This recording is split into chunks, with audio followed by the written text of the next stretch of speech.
Bonjour, bonsoir, chers internautes. Ça dépend de l'heure à laquelle vous suivez cette vidéo. Alors, cette vidéo vient pour donner suite à la première vidéo que j'ai publiée, dans laquelle je parlais de la Bible, en essayant d'expliquer un peu Mauro Billino, qui est un auteur qui a écrit ces deux livres que j'ai achetés personnellement. Le premier parle de il n'y a pas de création dans la Bible. La Genèse nous raconte une autre histoire. Et le deuxième, c'est celui-ci qui parle de la Bible n'est pas un livre sacré. Hein. Euh, la révélation de la plus grande supercherie de l'histoire. Voilà. Ce sont les deux livres que j'ai achetés, je les ai lus. Et voilà, et donc j'avais pensé essayer de résumer un peu ce que j'avais compris dans ces livres-là.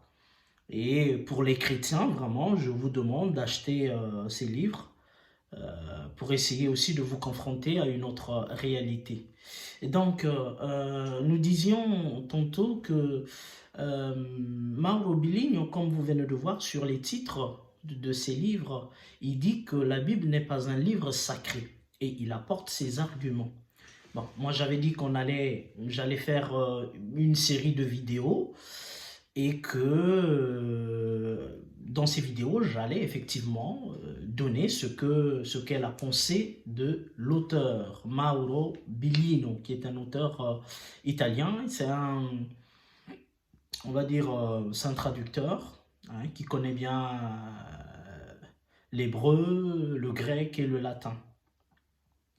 Donc, il a traduit 17 livres de l'Ancien Testament avec la maison d'édition qu'on appelle Edizioni San Paolo, qui est en Italie.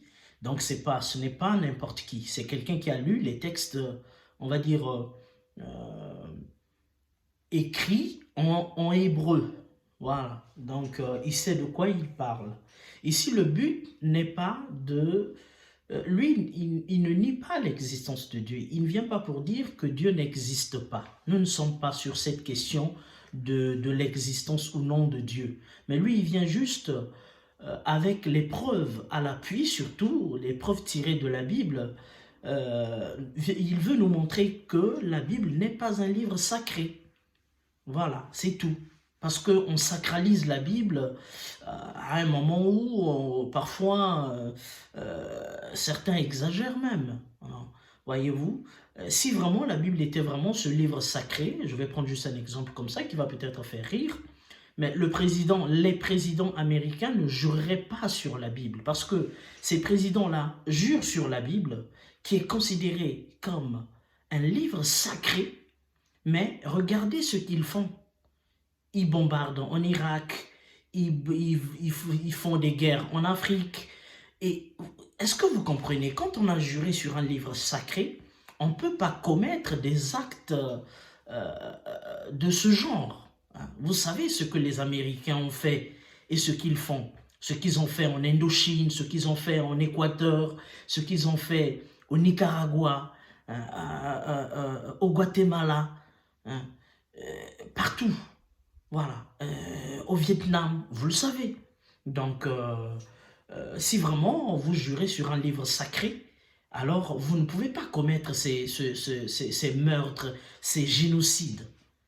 Donc, ça veut dire que d'une part, ça prouve que c'est pas vraiment un livre sacré. C'est juste un exemple que moi, personnellement, je prends. Hein, c'est pas Mauro Bellino qui en parle, mais je vous prends juste un exemple pour dire que quand on jure devant sur un livre comme la Bible et qu'on se met à commettre des actes d'une telle atrocité, ben, comment peut-on dire que c'est un livre sacré?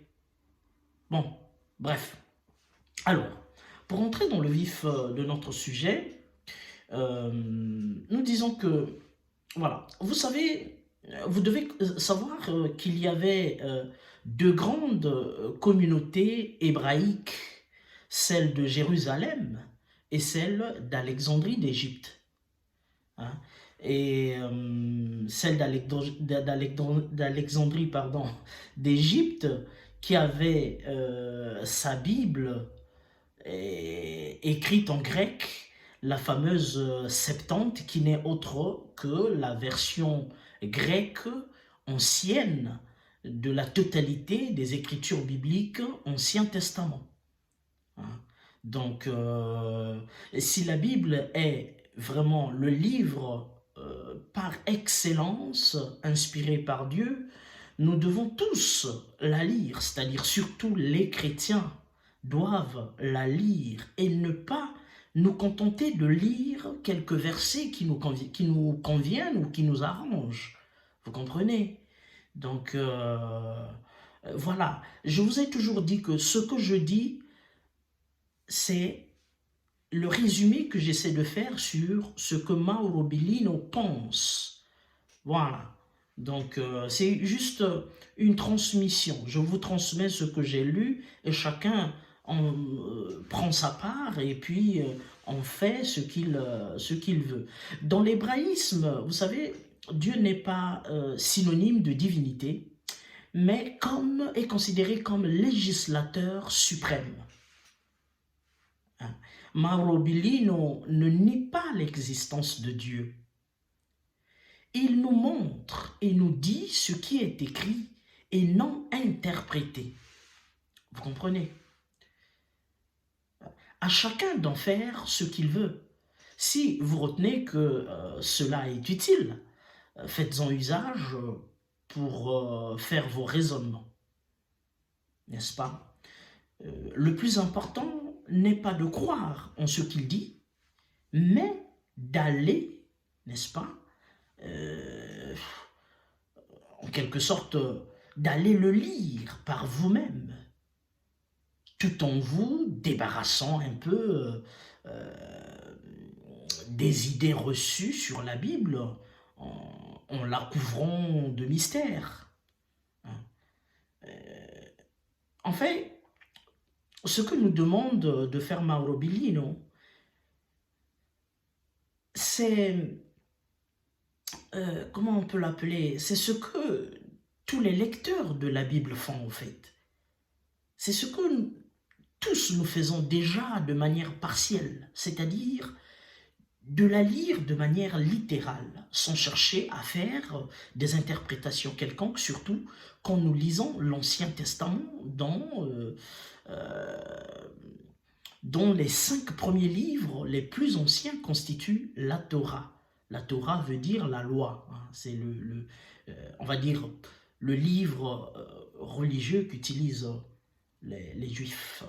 Alors, par exemple, quand vous lisez les livres de Josué 10, Nombre 31 et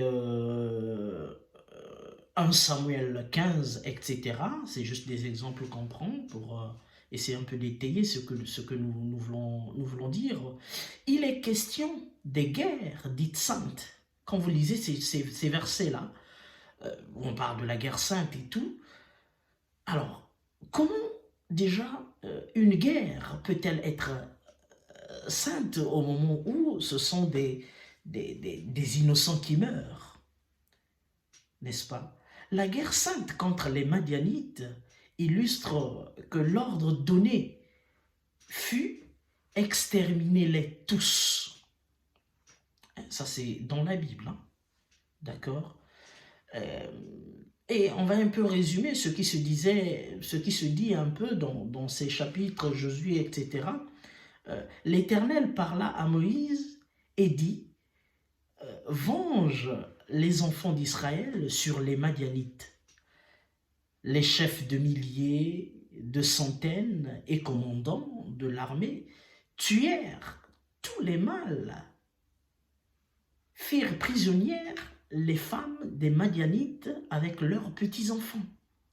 Au retour des guerriers, Moïse s'irrita contre eux et dit, « Pourquoi avez-vous laissé la vie à toutes les femmes? Maintenant, tuez tout mâle parmi les petits-enfants et tuez toute femme qui a connu un homme en couchant avec lui. Mais laissez en vie pour vous toutes les filles qui n'ont point couché avec un homme. Vous comprenez ce que ça veut dire? C'est-à-dire que faites-en vos femmes, c'est-à-dire que prenez les femmes vierges pour qu'elles deviennent vos femmes, en fait. Bon, ceci n'est autre qu'un génocide. C'est un féminicide sélectif.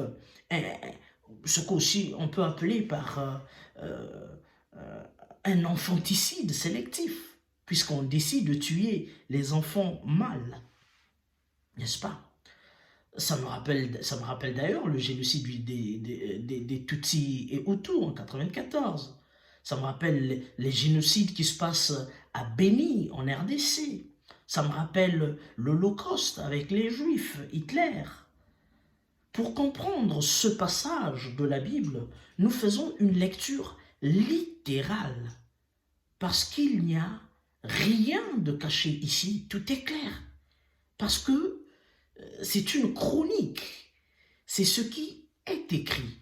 Alors nous avons pris l'exemple de ces versets-là, juste pour faire comprendre que quand on lit ces passages, on n'a pas besoin de faire des interprétations, on n'a pas besoin de chercher l'allégorie dans ces propos, parce que les propos sont clairs. On est en train de faire là une chronique, de relater les faits qui se sont passés, n'est-ce pas? Donc quand on va chercher à comprendre ces passages bibliques, mais qu'est-ce qu'on fait? On fait une lecture littérale. Il n'y a pas un miracle au fait. C'est au fait quelque chose que nous faisons déjà sans que nous nous en rendions compte. Donc c'est déjà une lecture littérale, c'est-à-dire que c'est juste comprendre ce qui est écrit. Mais pourquoi quand il s'agit d'autres versets, il faut les couvrir des mystères? Non, ici on voulait dire ceci, là on voulait dire cela, juste pour cacher, pour ne pas vouloir donner les vrais faits. Que chacun interprète à sa manière, mais si quelqu'un veut nous dire plutôt que ce genre de versets doivent être interprétés sous forme d'allégorie, alors nous devons faire pareil aussi, par exemple, avec le premier verset de la Bible, plutôt de la Genèse, qui consiste à dire « au commencement était la parole ». C'est-à-dire que si, et seulement si, qu'il y ait des versets qu'il faut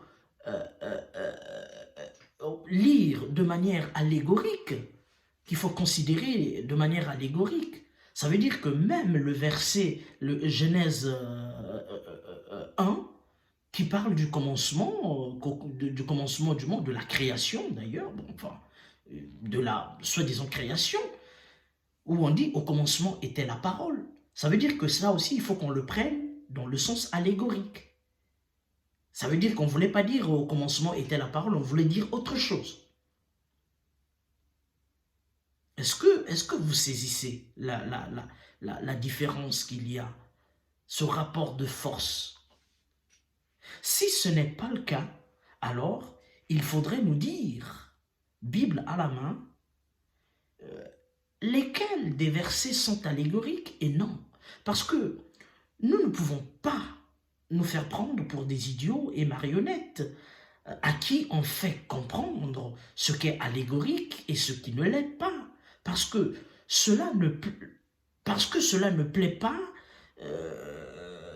on va dire, à la doctrine. Donc quand ça ne plaît pas à la doctrine, ça devient allégorique. Et quand ça plaît, ça devient littéral. C'est pas normal. Non. Si c'est allégorique, tous nous avons le droit d'interpréter à notre guise ce que nous voulons. Parce que pour un livre inspiré par Dieu, personne n'a plus le droit ou de droit que les autres. Alors, Dieu me parle à moi et je n'ai aucunement besoin d'un exégète pour me dire ce qui est allégorique ou pas, parce que Dieu m'inspire. Donc je n'ai pas besoin de personne pour me dire que non, là Dieu voulait dire ceci, c'est allégorique. Non. Dieu m'inspire pour me dire oui, là c'était allégorique, je voulais dire ceci, cela. La question fondamentale que nous nous posons, ou que nous posons aux prêtres, aux diocésains, aux théologiens, aux pasteurs et experts exégètes, est la suivante. Quel est le critère permettant de distinguer les versets allégoriques et les versets littéraux? Donc nous voulons un critère qu'il nous donne, un critère qui nous permette de distinguer les versets allégoriques et littéraux. C'est-à-dire que ici c'est allégorique, là c'est littéral. C'est quoi le critère au fait? Car cela nous permettra de lire ce livre, on va dire, que Dieu nous a soufflé, tout en ayant un critère pour le comprendre. Nous qui sommes ignorants, demandons aux savants de nous donner le critère de comprendre où est l'allégorie et pourquoi c'est allégorique. Puisque eux, ils sont les inspirés de Dieu, etc. Au sujet des conquêtes de Josué, par exemple, voilà, je vais vous donner juste un exemple parce que je l'ai lu dans ma Bible, puisque j'ai une Bible, hein, j'ai une Bible. Et au sujet des conquêtes de Josué, hein, les versets de Josué que je venais de citer précédemment, par exemple, sur ces passages, écoutez l'interprétation qu'on donne à ces propos. Alors, ils disent que quelquefois, les chrétiens ont la réputation de ne pas se préoccuper beaucoup des problèmes sociaux et de ne pas s'engager dans des tâches au service du bien commun. Il est vrai que l'Évangile ne parle pas de conquête terrestre. Vous comprenez? Que l'Évangile ne parle pas de conquête terrestre, mais l'Évangile ne pouvait livrer tout son message qu'à un peuple qui avait lutté pour conquérir sa terre et sa propre identité, et à partir de là, sa propre culture, et etc. Bon. Quand vous lisez le livre de Josué, livre de Samuel, des Chroniques, etc., Nombre, pardon, vous constatez que dans les guerres saintes, il s'agissait des conquêtes. Parce que le peuple israélite devait aller conquérir les territoires qui ne lui appartenaient pas. Vous comprenez? Non, pour dire que c'est Dieu qui leur a demandé de faire ça. Mais c'est des terres que ce même Dieu a données à d'autres peuples. Et il demande à un autre peuple d'aller conquérir ces terres. En tuant, en massacrant, en faisant des génocides sur ces territoires-là. Or, quel est ce Dieu? Le Dieu juste, le Dieu bon, le Dieu d'amour, qui va demander à ce qu'on tue d'autres de ses enfants par un autre peuple pour qu'ils récupèrent leur terre. Et ici, on dit non, l'Évangile ne pouvait livrer tout son message qu'à un peuple qui avait lutté pour conquérir sa terre et sa propre identité, n'est-ce pas? Et à partir de là, sa propre culture. Donc, il ne s'agit pas des conquêtes terrestres. Mais ça se prend des gens pour des idiots. Ça, je vous dis que je l'ai lu dans la Bible. Vous savez, il y a des Bibles où il y a des passages, non, il y a des versets et tout, et en bas de page, il y a des explications de ce que cela voulait dire. Non, là, ça voulait dire ceci. Mais écoutez, mais ça se prend des gens pour des imbéciles, pour des idiots. Donc, ce n'était pas des conquêtes terrestres. Non mais, attendez. Et ça, vous ne voulez pas qu'on fasse une lecture littérale pour comprendre ça? Est-ce vraiment une interprétation qui convient avec la réalité? C'est la négation de l'évidence. Bon, bref. Alors, vous savez, le dogmatisme ne tolère ni doute ni réflexion qui pourrait mener potentiellement à des conclusions différentes de celles déjà préétablies. Le doute et le questionnement qui surgissent dans l'esprit du lecteur sont, on va dire, le véritable pharmacon, comme le dit Mauro Billino. Le pharmacon, c'est un remède c'est à la fois un remède pardon, et un poison, vous comprenez, qui stimule le déclenchement d'un processus de savoir autonome, indépendant de toute forme de conditionnement. Alors, si nous analysons l'histoire de David et Goliath, par exemple, dans 1 Samuel 17, 2 Samuel 21, 19 et Chronique 25, nous lisons avec étonnement que Goliath fut tué par David. Pour un premier temps, et pour un second temps, il fut tué par El-Shanan. Souvent ça change, hein? El-Shanan, voilà. Bon, alors, c'est-à-dire que c'est une preuve de confusion que les rédacteurs bibliques n'ont pas remarqué qu'il y avait des contradictions.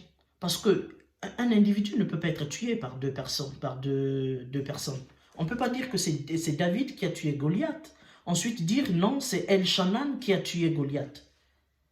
Et d'aucuns diront que non, il y avait beaucoup de Goliath, c'est faux, c'est archi faux, parce que dans la Bible, aucunement on mentionne qu'il y avait d'autres Goliath.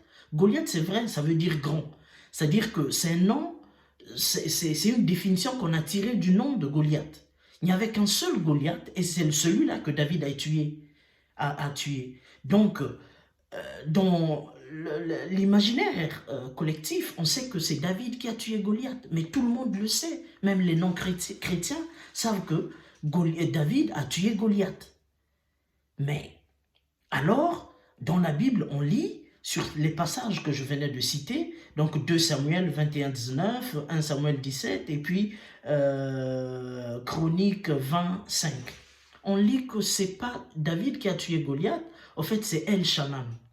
Après, on apprend encore que non, El-Shanan n'a pas tué Goliath, il avait tué le frère de Goliath. Mais c'est des contradictions et des confusions. Vous comprenez? Si cela fut une histoire vraie, il pouvait se tromper sur des dates, mais pas sur son tueur. Et pourtant, certains affirment impertinemment que la Bible est parfaite, n'est-ce pas? Sans contradiction et sans erreur, parce qu'inspirée par Dieu. Moi, j'ai entendu des gens dire cela, que dans la Bible, il n'y a pas de contradiction, il n'y a pas d'erreur, la Bible est parfaite, parce qu'elle est inspirée par Dieu. Parce que ce n'est pas l'homme, mais c'est Dieu. Dieu qui a parlé, et les hommes ont écrit ce que Dieu disait. Ou bien, plutôt, une ruse fondée sur la certitude majeure que les fidèles ne lisent pas la Bible et se contentent des explications des exégètes officielles et accréditées. Donc, c'est-à-dire que les gens se cachent derrière le fait que ce sont les paroles de Dieu. Comme ce sont les paroles de Dieu, personne ne va les mettre en doute. Et personne n'aura le temps d'aller lire toute la Bible pour comprendre réellement ce qui est écrit. Donc, il faut qu'on mette l'étiquette suivante que c'est la parole de Dieu, c'est Dieu qui a inspiré, pour que les gens ne remettent pas la Bible en doute. Pour moi, c'est une ruse, au fait, dire que ça a été inspiré par Dieu. Vous comprenez? Donc, si c'est Dieu qui est l'inspirateur de la Bible, il aurait pris le soin de vérifier ce qui avait été écrit par les rédacteurs qu'il a lui-même choisis, puisque ceux qui l'ont écrit, ce sont les gens que lui il a choisis. Comment pouvons-nous donc imaginer que l'éventuel Yahvé, n'est-ce pas, ne se soit pas le moins du monde préoccupé au fil des siècles de faire en sorte que son inspiration soit rapportée avec clarté et une fidélité absolue? Question mark, point d'interrogation. Punto di domanda, comme disent les Italiens. Ce n'est pas possible. Dieu allait veiller à ce que sa parole soit transmise de manière fidèle. N'est-ce pas? Alors, en définitive, La théologie est une forme de pensée singulière qui crée et produit l'idée de Dieu. On définit les possibles attributs, pardon, et puis passe des siècles à discuter de ce qu'elle a elle-même construit. Elle est, en substance, autoréférentielle, hein, faute d'un objet d'étude concret, puisque Dieu ne peut prétendre à la concrétude. Vous comprenez? Elle ne fait que s'étudier elle-même et ressasser ce qu'elle a elle-même construit. Chaque religion, en réalité, ou chaque forme de religion, naît dans le but de donner une réponse à la mère de toutes les angoisses, la peur de la mort. Merci de m'avoir suivi. Écoutez, ce que je vous demande, je ne voudrais pas remettre en question votre religiosité, mais je voudrais juste à travers Mauro Billino vous demander d'essayer de voir les choses autrement. On ne vous demande pas de jeter la Bible, de déchirer la Bible, mais d'écouter quand même ce qui se dit et se dire, et s'il avait raison? Et s'il avait raison? Donc, essayez de lire la Bible de manière littérale pour comprendre ce qui est écrit. Si vous voyez l'Ancien Testament, parce que là, nous sommes encore dans l'Ancien Testament. Nous ne sommes pas encore allés dans le Nouveau Testament. Mais on commence par l'Ancien Testament parce que c'est le commencement de tout, puisque le Nouveau Testament est l'accomplissement de ce qui s'était dit dans l'Ancien Testament, si je ne me trompe pas. Donc on commence par là, par l'Ancien Testament. Si déjà on ne tombe pas d'accord sur l'Ancien Testament, c'est difficile qu'on puisse tomber d'accord sur le Nouveau Testament. Donc ce qu'on nous demande, c'est juste de lire la Bible de manière littérale. Mais la lire vraiment. Ce que Mauro Billi nous demande, c'est de lire la Bible. Que nous la lisons, que nous comprenions ce qui est écrit. C'est-à-dire que comprendre ce qui est écrit. C'est ça la lecture littérale. Ne pas chercher des interprétations à ce qui est écrit. Non. Tu ne connais pas qui a écrit la Bible, quand est-ce qu'on l'a écrit, pourquoi on l'a écrit. Bon, tu veux interpréter ces choses-là. Non, n'interprète pas. Comprends seulement ce qui a été écrit et donne-en une explication. Aujourd'hui, les présidents américains jurent sur la Bible, comme je disais au départ, mais est-ce que les actes qu'ils posent concordent avec ce que dit la Bible? Non. Ils vont bombarder les pays à gauche, à droite. Alors, elle est où la parole inspirée par Dieu? L'amour et tout. Le problème ici n'est pas le problème de l'existence de Dieu. Entendons-nous très bien. On ne parle pas, il ne s'agit pas de si Dieu existe ou pas. Il s'agit du fait que la Bible, les paroles qui sont écrites dans la Bible, ces écritures-là, ne sont pas inspirées par Dieu. C'est ce que Mauro Billino veut nous faire comprendre. C'est tout. Et il nous fait comprendre cela par la Bible elle-même. Donc la prochaine vidéo sera toujours dans la continuité des vidéos précédentes, mais on apporte encore plus d'éléments, plus de détails. Surtout sur le nom de Yahvé, sur ce qu'on appelle par l'éternité, sur ce qu'on appelle par la gloire de Dieu. Donc voilà, je vous remercie et comme on dit, à bon entendeur,